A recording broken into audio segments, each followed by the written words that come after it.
In a random room, a boy wakes up to the alarm on his phone. As he opens his eyes, he is startled. The entire room is painted with red scriptures. He wonders who could have written all that while he was asleep. However, strangely, the letters begin to disappear. He then thinks he must have been hallucinating because he just woke up. Weird how realistic it seemed. But then he looks to the side and notices the room he is in is not his room. Getting up, he wonders what kind of place this is. The instant noodles he ate and the 2 tissues he threw on the floor are no longer there. Obviously, he gets confused and starts to freak out. He seems to receive memories from another life of someone who is identical to him. Moreover, both are orphans, but they followed different paths. Our protagonist studied all his life and got into an amazing university. But the guy whose body he took over dropped out of school and had a horrible job. Looking at his trembling hand, he wonders if he is in some other world. And what was the relation of those words written in blood on the ceiling? In the memories of the original owner of this body, there's nothing about that. He stands there trying to understand the situation, when someone calls him husband and says it's time for breakfast. When he turns around, he sees a woman with large curves.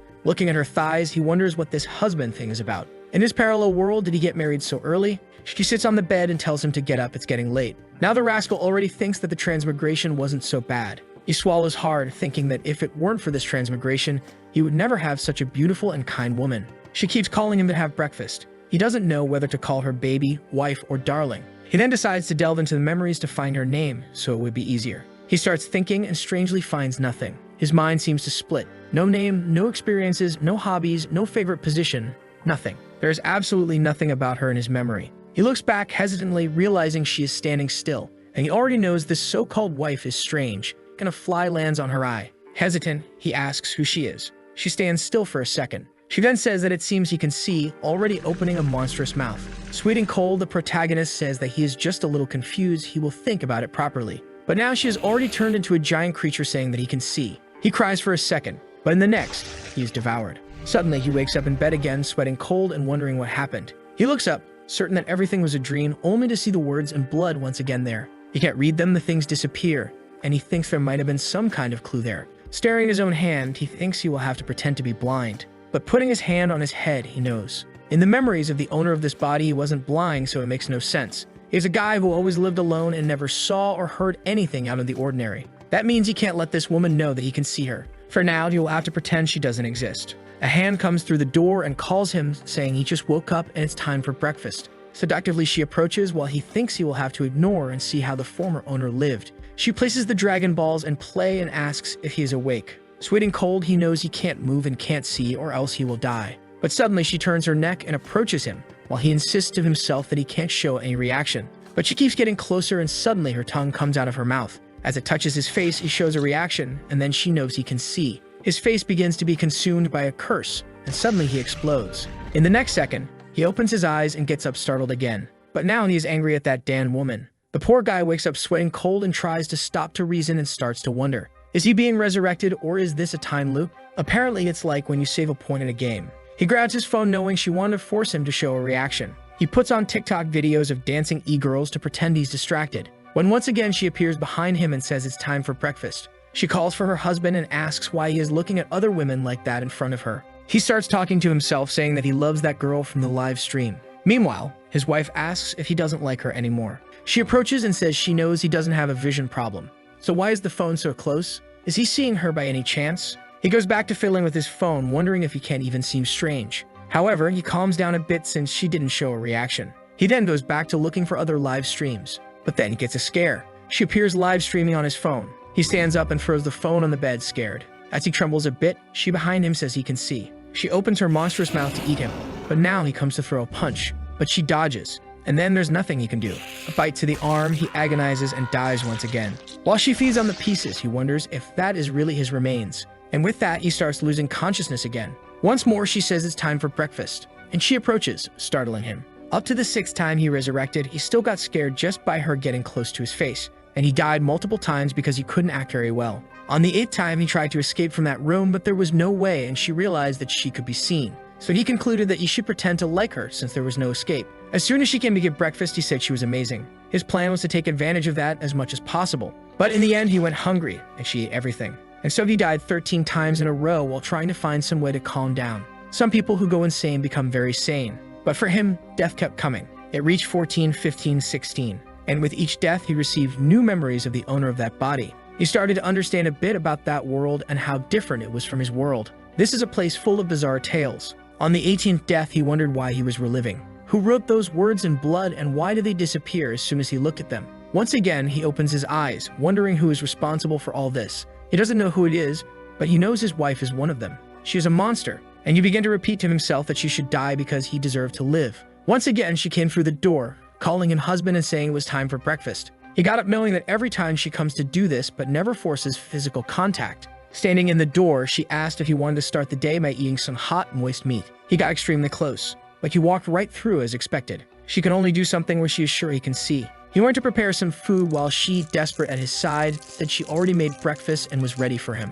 The poor guy sighed, thinking that the more beautiful, the better the lie. She's saying it's ready, but clearly there's nothing prepared. He made a snack, knowing that only by leaving that room would he find something about his wife. When he went to bite the snack, she had transformed into the floor, asking if he was seeing anything. He went to the door to open it, knowing he needed to get out of there, and she was visible on the doorknob, asking where he was going and why he wouldn't stay home with her. But he just opened the door and left the room, saying to himself that no one kills him 18 times and gets away with it. Now he wants revenge. As soon as he finds a way to eliminate her, he will come back here. But as soon as he opens the apartment door, he gets a scare looking at the sky. The world is red and filled with deformed creatures. In front of him, only the silhouettes of people. He gets scared by that and starts laughing like a psychopath, saying that this world is really interesting. But he feels something strange and vomits on the sidewalk. Suddenly, someone appears, asking if the uncle is okay. He looks startled, and it's just a little girl wanting to know if he's sick. He tells her he's fine and she can call him Big Brother. Patting her head, he thinks she's so cute that he would love to have a daughter. But she becomes deformed instantly, saying he can see. His heart stops, and he looks up. The girl turned into a giant demon with a blade. Our protagonist is at a loss for words and then starts laughing loudly, saying that this world is very, very interesting. He likes it and tells her that he really likes this appearance, because that way, when he kills her, he won't feel any guilt. He will end all the weirdos in this place without any remorse. But this time, he was torn to pieces. Once again, he wakes up in bed with the balloon wife asking if her husband is okay. The sun is already rising. The poor guy thinks that having breakfast 20 times in one day is really tiring. Sometime later, he is sitting on a park bench. Once again, the little girl comes and asks where her mother is. Can he take her home? While he's thinking about the madness and all the kinds of strangeness in this place. One type is the completely strange and irrational ones. They are aggressive but can't affect anything, like air. The other type is the creatures that are identical to humans. They do nothing but try to get close to you. But as soon as they get a reaction, they make their move. Exactly like that wife. He knows that no normal person in that world can perceive their existence. But even so, they cling to them. Why do they want that? He thinks that maybe these creatures want to integrate into human life. Sometime later, he is holding his phone and received a payment of 3 cents. To survive in this world, at least he will need a bit of money to discover the things he needs. In the work group, a guy named Wu Dai is calling for him. The name of our protagonist is Yizui Fangxiu. He works selling apartments for a company and knows he hasn't received the commission for one he sold recently. So he sends a message saying he is going to settle that, and he speeds up on his bike. When he gets there, strangely, there's a hospital instead of the company's building. The place looks more like an abandoned building. He stands sweating cold at the door, wondering if this is the sales place. He reaches the door and his phone rings. He says he is coming up and asks if everyone is in the office. The people say yes, that the owner's son tried calling him several times, but he didn't answer. The protagonist says that's fine, then he will come up. Our boy realizes that this place is definitely affected by reality, but the people on the call didn't seem to be doing badly. He finds it strange, but also interesting. Walking down the corridor, he suddenly bumps into something. He feels he touched something soft and wonders what it was. He calmly reaches with his hand, wanting to know if that is the limit he can go. But when he touches are 2 magical spheres of clairvoyance that predict a pleasant future. The rascal blushes, and suddenly, he feels something. A slap lands on his face. The girl appears screaming that she will complain about him, and she runs toward the guard while he doesn't understand what is happening. When he looks up, it says Bailey Academy. But as soon as he blinks, the place turns back into the abandoned hospital. He reaches toward a hospital wall, but strangely his hand goes through. He realizes he can't interact with the physical form of it, and thinks that maybe it's like the creatures that need certain conditions. Once again, he passes his hand through the wall, and with that, he goes through it. He feels a bit dizzy and sees an abandoned corridor. Sometime later, he has already looked in several rooms, but they are all empty. But in one of the doors, there is a strong smell of blood. Hesitant, he once again goes to pass through it. He ends up in a room where there seems to be a girl on the floor crying. He keeps looking and she starts to get up, and she looks at him, calling him Big Brother. But now he is resilient and ignores her, passing through the wall. As soon as he comes out on the other side, he faces another creature, but he keeps walking. Even the monster looks confused, and he realizes that there are dozens of strange things there. Every place he enters has a bunch of weird stuff. And the bizarre thing is that some rooms are open in a way that they could escape. Now he's getting good and doesn't show any reaction. all thanks to the dear wife who killed him 18 times. Suddenly, he sees some papers on the floor that talk about experiment number 128 that underwent a transformation. He crouches to pick them up, wondering if all the transformed are really human. But unfortunately, he can't even turn the page to know what's written since he doesn't belong to that world. Suddenly, something passes through him. He stands up, and it was the hair of a monster on the ceiling. She descends beside his face and asks why he is there. By any chance, is he looking to explore the mysteries of life with her? He ignores her while thinking that maybe the best place to go is the director's office. The mental hospital building is the same one from the memory of the body's owner, which should have been a sales company. And the director's office is where the old staff room used to be. He decides to go upstairs to see if there's anything there. As he walks down the corridor, someone calls for Brother Xiu and asks what he's doing there. Suddenly, a chubby guy appears, yelling at him, asking how he dares to come to work if he's already been fired. But Fang Xiu walks down the corridor and pushes the two aside, thinking there's nothing on this floor. The guy with glasses looks confused and the boss is cursing at him, asking why he's going to the second floor and telling the guy with glasses to stop him. But our protagonist is already walking over there and finally finds the director's office. Someone yells for him to stop, but he's already got his hand on the doorknob. The friends behind him are freaking out, saying it's all over. But just by seeing the leg, you already know what's coming. Look at the waistline, look at the little mouth. In fact, the colleague was already being squashed. The people ask who the protagonist is and what he's doing there, and he suddenly grabs her arm. She tells him to let go and asks what he's doing, but he just throws her aside, saying she's too noisy. She falls and the guy goes to help her without doing anything. While he finds a paper on the desk, and as he expected, there is some kind of big secret in this mental hospital. The message says that if he wants to receive the gift of fate and uncover the secrets of this world, he has to go to room 520. He wonders if this letter was for him, and leaves wanting to know how they knew he was coming. It's in Building C, room 520. Suddenly the lamp bursts. The friend with glasses is still following him, while the other three who stayed behind are saying they are scared. He turns on his phone saying something is not right. The friend beside him says he's acting strange today. Why isn't he talking to anyone? He uses the phone to light up the second floor, and realizes he's no longer in the mental hospital, but in the old company. The guy having fun asks the chubby one for his phone, who says it also has no signal. He tells him not to worry, because with his status he can access more than he imagines. But if he's not wrong, all these things point to them having entered a strange world. An entire place that was once a normal reality now seems to be suffering anomalies.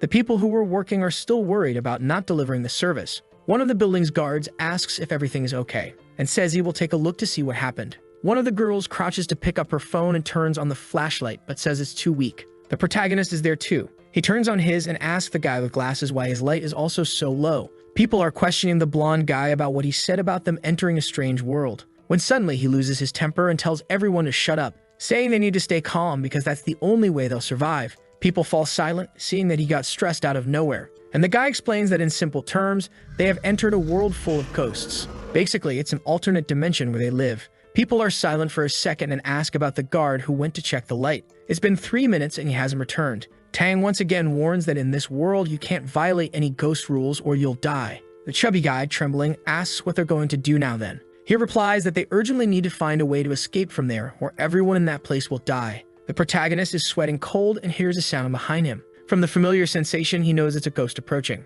He warns everyone that one is about to arrive. People tell him to stop joking because there's no ghost there. But one of the girls gets grabbed by the hair, while Fang Xiu watches the people scream, until he says that Shaoli is already gone. The girl with glasses is scared, saying she must have walked away. She was right next to her and starts calling for her friend, telling her to say something. No one there can see anything properly due to the darkness. Yu Tang asks the protagonist if he saw the ghost's appearance. He replies that unfortunately he couldn't see it since the girl disappeared suddenly. At this moment, everyone starts doubting Fang Xiu, saying that he's acting strange. Yu Tang says that he doesn't seem afraid at all. Could he be a spiritual master? Confused, he asks what that is. The guy finds it strange that Fang Xiu doesn't know what a spiritual master is but is too calm. His identity is in question. The guy explains that a spiritual master is someone who can control their spiritual energy, and in moments like these, they are the necessary people. Fang Xiu asks if the spiritual master thing is someone who learned it in the realm of the strange. If that's the case, he wants to know how to do it. Once again, Tang notices he's very calm and confident, so maybe he's the key to getting out of there.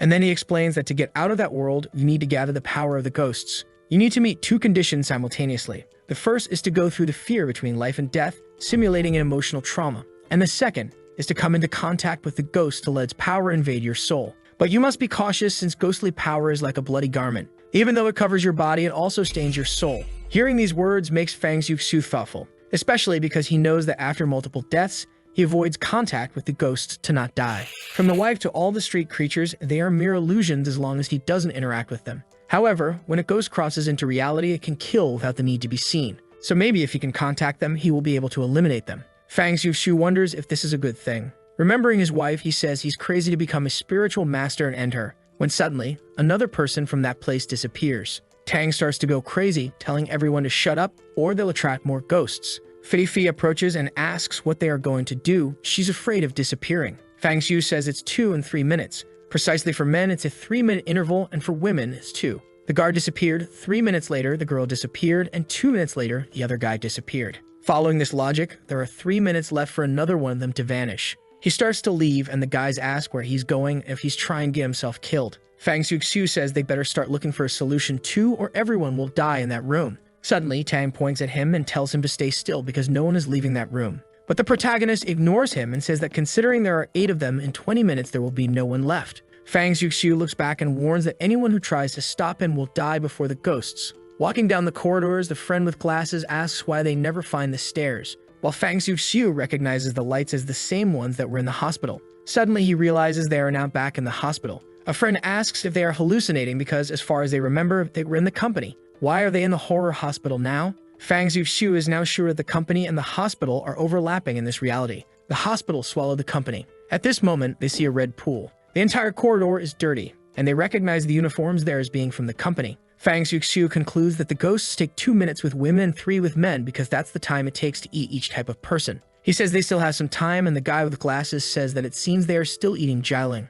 The protagonist finds it strange because in the hospital, everyone was trapped. And the first time he passed through here, there wasn't all this blood in the corridors. The cuts on the clothes prove they are using some sharp blade, and he found only one like that. Something is coming out of the ceiling, and he remembers that the only one moving freely is the ghost doctor he saw right above him that time. They hear some sounds coming from that direction, and when they look, it's the group that was in the room, coming to ask what they will do. They feel a bit awkward, and the chubby guy asks if they found anything by coming down there first. Suddenly, they scream, and the girl says there's a lot of blood there. Everyone recognizes it as being from their allies' clothes, and Tang asks if everyone was eaten. Fearful, Fei begs to leave, and Tang says they really need to flee as quickly as possible. They ask Fang Xiu to lead the way, but he says nothing.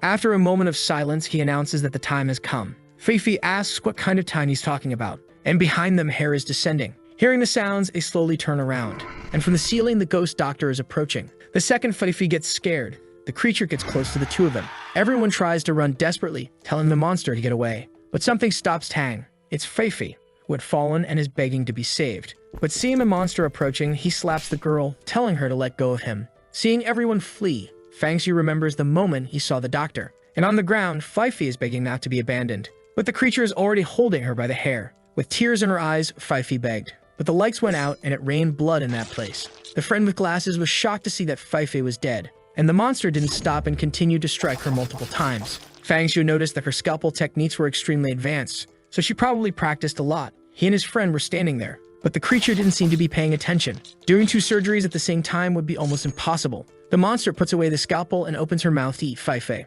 Fang Xiu understands that the instinct to eat humans is just because she turned into a ghost. He starts to approach, and his friend asks what he's doing next to the monster. Fearlessly, Fang Xiu punches her in the face, but he is startled. Her skin feels hard as steel. He remembers that all the creatures he encountered are extremely powerful compared to humans. The only way is to become a spiritual master to change this situation. The friend calls for him, saying they need to run away. But Fang Xiu says it's okay because that creature only kills 1 person at a time. That means when she's eating is the safest moment of all. The friend says that soon the monster will finish. But the protagonist says that Fei had an extra round piece of flesh there that will make it take a little longer. The friend, upon hearing that, vomits, while Fang Xiu remembers that he needs to absorb cursed energy from the creatures. And in a dimension like this, near the ghosts is where the most concentrated power it is. A physical touch would be the best way. Seeing the ghost's thighs, he pats them to see if he gets infected. The monster's legs are inverted and Fang Xiu is patting them. The friend tells him to wake up, but it's not the time for this kind of thing. But Fang Xiu just says that if he's scared, he can run away.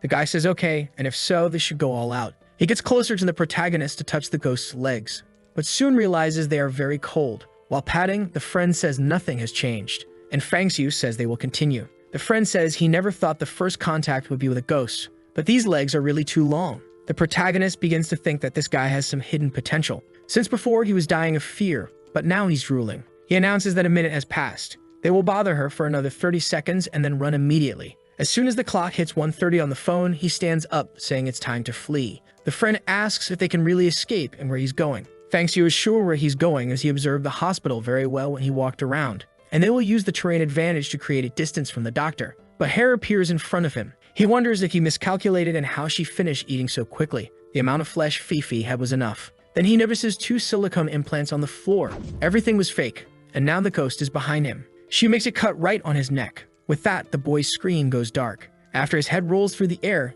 he opens his eyes again. But now he's back at the moment with that monster, right when the friend said it was very cold. Fang Xiu concludes that the time loops are defined by events. Or maybe it's like a game where you have to pass a level and part of it gets saved. The friend is having fun, but he knows that last time he died because of the silicone. So this time, he can't make the same mistake. He quickly grabs the boy and tells them to get up. But drooling, the rascal says it's the first time, they can stay a bit longer. Fang Xiu warns that everything there is silicone, so if they don't run now, they'll both die. The friend is shocked, now understanding why it was so big. With that, the two are already fleeing down the stairs and encounter the people who were also coming down. The desperate crowd starts running faster than them.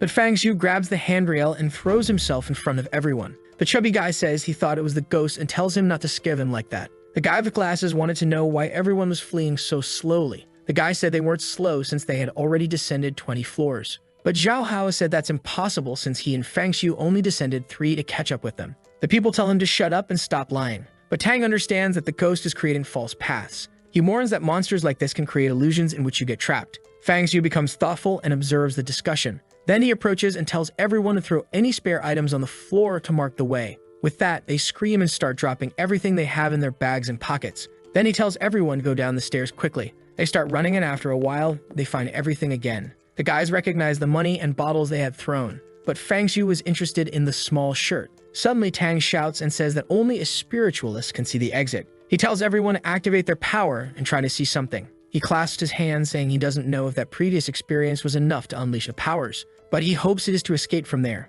The people are confused, not knowing how they're going to do that. They start trying like the guy did while Fang Xiu observes the stairs. He remembers that the exits from these corridors were on the right side, so it must be something similar. Seeing this, Tang asks what he's going to do again. He says he doesn't care about praying and is more interested in finding clues to escape from there. Hao was impressed that Fang Xiu was still very calm, while Tang thought he didn't hesitate even for a second when the monster appeared. The strange thing is that now they fled down the stairs and found the two again. Not to mention that both spent at least a minute with the monster in the corridor, so what happened? For some reason, the psycho concludes that they should be taking advantage of the ghost. It makes a lot of sense, but obviously he thinks that's not possible, thank God. Fang Xiu was touching a wall and Hao asked what he was doing. He was counting between 10, 12, 15 and said to stop. He said he found it. The friend was impressed that there was actually a door, and Tang appeared, asking if they really found it, and came running. The problem was how to open it. He imagined where the lock should be and moved his hand in the void. That opened the door, from which an energy came out. Fang Xiu was about to be the first to enter, but Tang bumped into him and ran out, saying they were finally saved. Everyone passed by him, desperately trying to escape. Hao asked why he was letting everyone go ahead and how he was so calm. Fang Xiu knew very well that facing that creature, there was no reason to try to be fast. When a chubby, big-nosed guy appeared, telling the two to run or they'd be used as shields to die. Fang Xiu's plan was obviously to see who would get caught. That way the ghost would stop and he could increase his spiritual power. The people continued in front, fleeing desperately, until suddenly they had to choose between 2 directions. This created a divergence in the team since everyone wanted other people to go ahead to test the paths. And Tang once again asked Fang Xiu what they should do. If he found that iron door, he must know the way out of there. Fang Xiu wasn't very keen on helping since everyone kept pushing and expecting him to die. The group kept shouting, telling him to speak up quickly because the ghost was approaching. Fang Xiu just said he didn't care about that, thinking that for him, everyone there was just a tool. At that moment, the ghost doctor was invincible, and what he had to do was buy time. As he goes down the right path, he thinks that to get out of there, he will have to sacrifice lives. As soon as the group sees him take that path, they start running,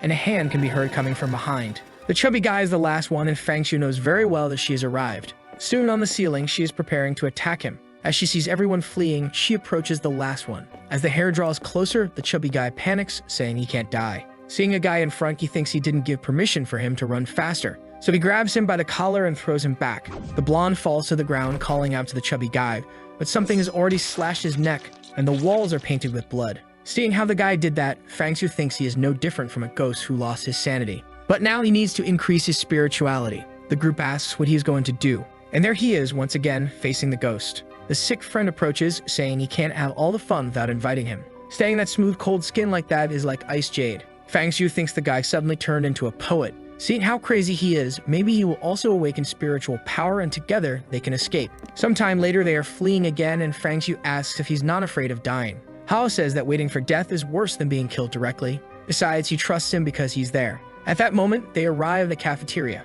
Everyone is dying of hunger and thirst as they've been running for a long time. Tang starts grabbing everything, saying he will hand it out to others later. The chubby guy approaches, asking to share a bit, when suddenly a girl says she found something and he tells her not to move. It's a door and he approaches, saying they are saved. But as soon as he opens it, there's another door at the end of the corridor. Fang Xiu notices that the light there is more suppressed than before. As he approaches the door, Fang Xiu says it's not locked. As they open it, it's just a utility room. That was the end of the path they chose, and the problem now is that to go back, they will have to wait for someone to die and distract the doctor. The protagonist started to head back in search of the ghost while everyone cursed him for choosing the wrong path. Obviously, he didn't like that because he didn't ask anyone to follow him. Hao commented that everyone should do what they want, and brother Fang Xiu didn't force anyone to follow him. A chubby guy complained, saying it didn't matter since it looked like he chose without knowing anything. Tang tried to calm everyone down, saying to concentrate as survival was the priority. He said that from what he observed, that creature attacks one person at a time and rests for 2 to 3 minutes. The choice now is to pick someone to serve as a distraction and create an opportunity for everyone to escape.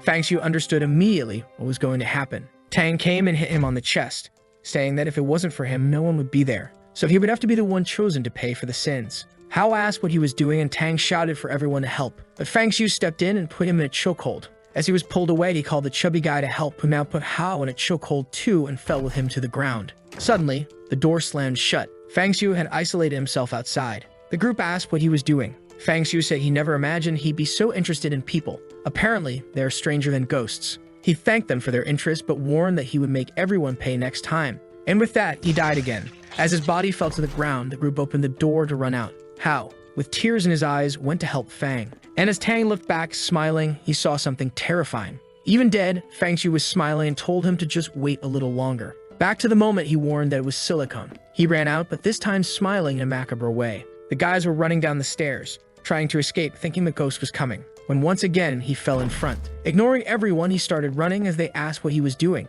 While he descended the steps, counting, the group was once again dealing with the problem of walking in circles. He reached the door and opened it without fear. No one understood how he found it so quickly. Tang asked if he had awakened his spiritual powers, but he just ignored them and warned they had 1 minute before the ghost would appear. Seeing this, Tang smiled, saying it seemed he had indeed awakened his powers. If he helped him escape, he would pay 5 million. But Fang Xiu just smiled, saying there was no need to rush because he needed to resolve something before leaving. When Tang was about to ask what it was, Fang Xiu kneed him in the groin. The poor guy groaned and fell to the floor in pain. Fang Xiu said he should use the 5 million to treat that. Agonizing, Tang said he could pay even more if only he asked. But now the protagonist was cold. The rest of the company started cursing him, asking how he could be so dirty. But Fang Xiu warned that it was impossible to escape the ghost's speed. But with Tang on the ground, everyone was saved. The group was confused about this notion of being saved, until suddenly another kick landed and now the chubby guy was writhing on the floor. Fang Xiu said he should have died a long time ago. Hao and the rest of the group were asking if he had gone mad, and if he was going to do this to everyone. Fang Xiu said no because he needed at least one person left. Hao said it was a good plan, while the group began to question if he was really human. He pointed the way and said they were running out of time, but the group began to suspect since he wasn't leading the way. Fang Xiu said he would just stay there to touch some thighs. The group was confused, and the psychopath friend said he definitely wanted to stay then. The Dr. Ghost approached once again. As soon as the group saw her, they resumed fleeing, but they stopped right behind the wall to observe what would happen, while the protagonist watched the monster approach. On the ground, Tang begged to be saved, but he soon realized his pants were wet. Fang Xiu's kick had caused internal bleeding, and he jumped to grab his leg, saying they would die together. But Fang Xiu just stepped on his hand and told him not to worry. He would stay there, right beside him, watching him die. The monster grabbed his neck, and with that, the guy was gone. Paint covered Fang Xiu's face, which he even licked. The guy was really crazy. He even said that the taste of revenge wasn't so bad. But at that moment, he felt something in his heart and wondered how it was possible for his chest to beat so fast. Suddenly, he heard his wife's voice calling for him and thought it would be amazing to see her get torn apart like this guy. He began making advances toward the ghost, and the group wondered if this was really his plan. He stared at Hao and remembered that at the moment of his death, the guy had called for him. With that, he invited his friend to join in. But Hao didn't seem very keen, and everyone called him a ghost.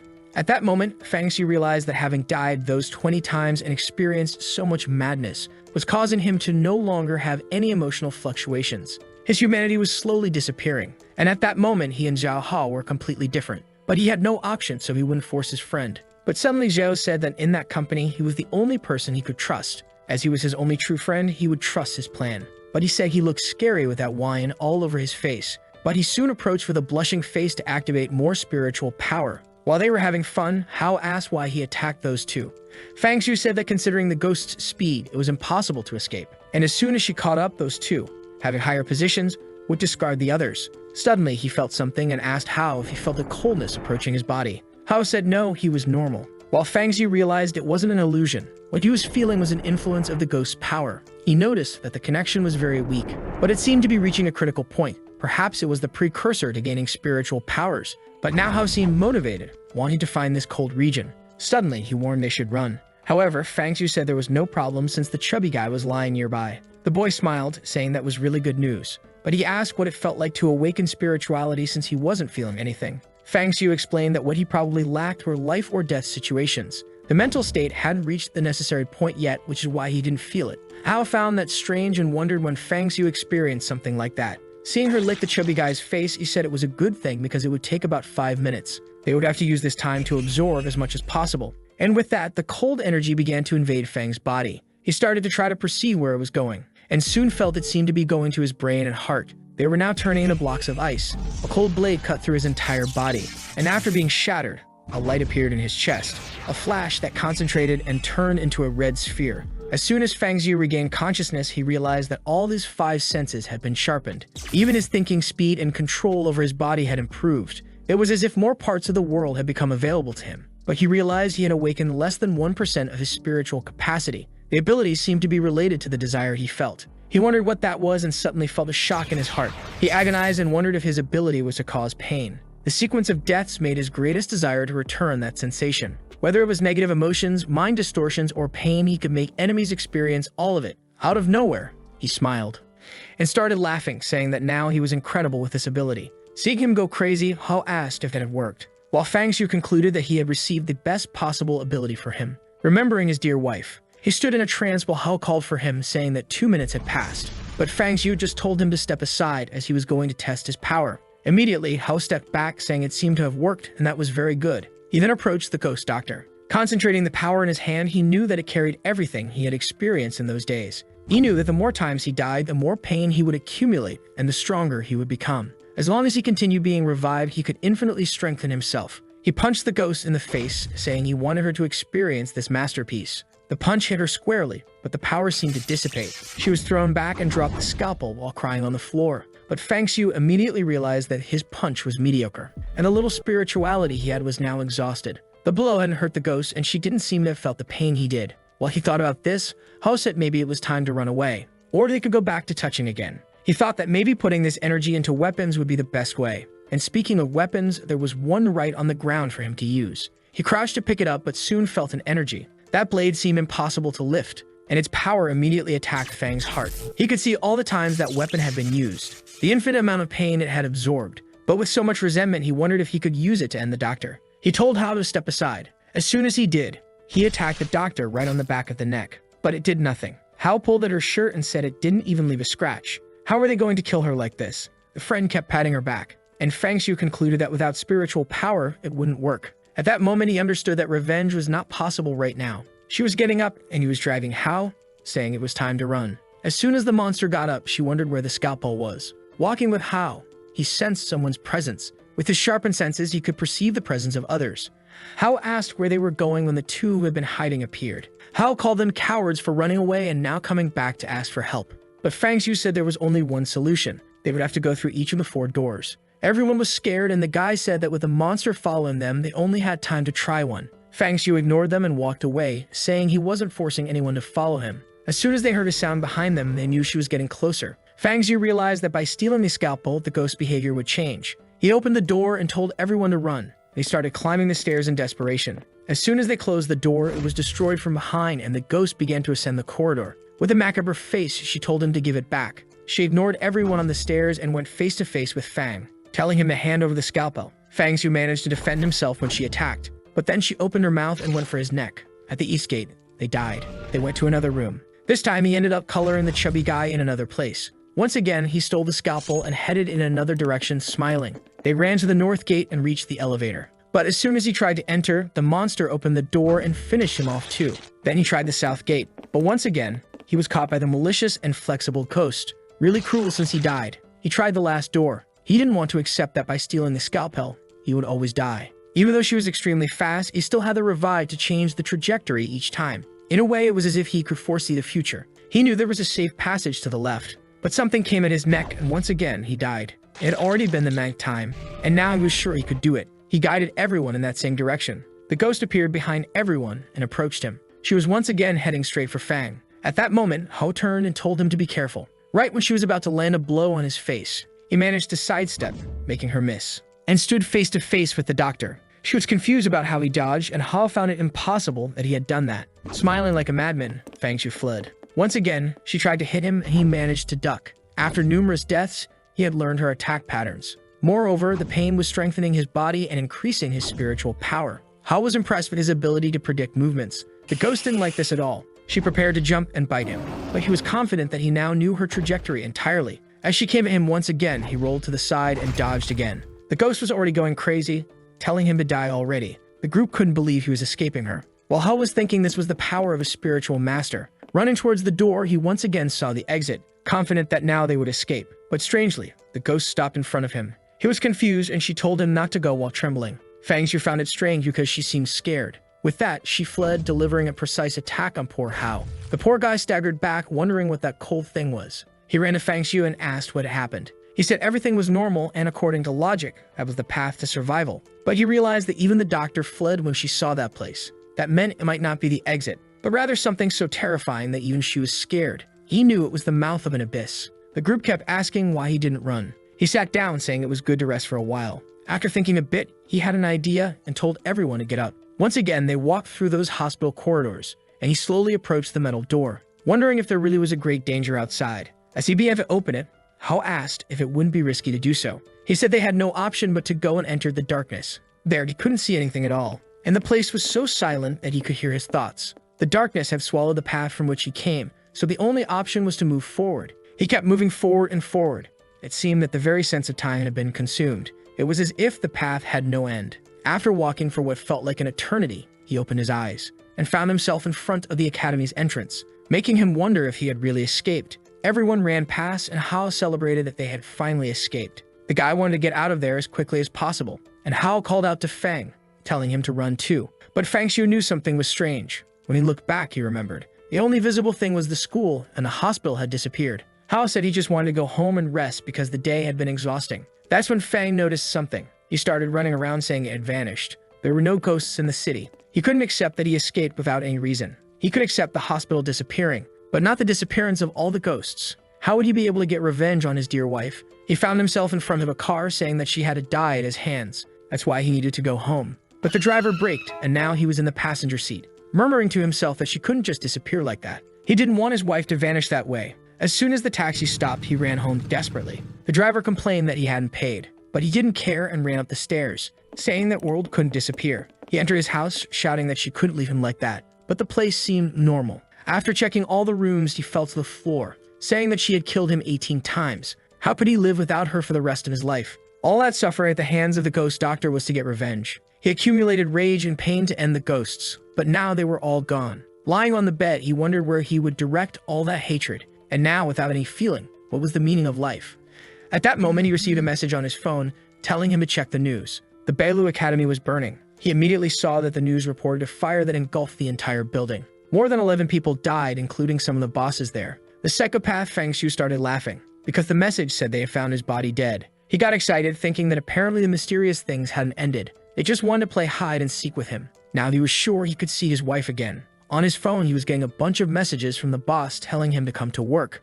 He laughed because this guy was dead. It was ironic that even dead, the boss kept ordering him to work. Suddenly, a bloody message appeared on the phone, saying that just because he wasn't speaking, it didn't mean he didn't know. An energy came out of the phone and created an eye that said it saw him, and ordered him to follow now. Fang Xiu calmly grabbed the eye and told it to stop possessing the phone because he only had one. With that, the illusion dissipated. But he was curious to see what the next mystery was. Now in front of the academy, which was completely destroyed, he smelled the burnt everything and thought it looked very realistic. Suddenly, he saw Fifi standing there.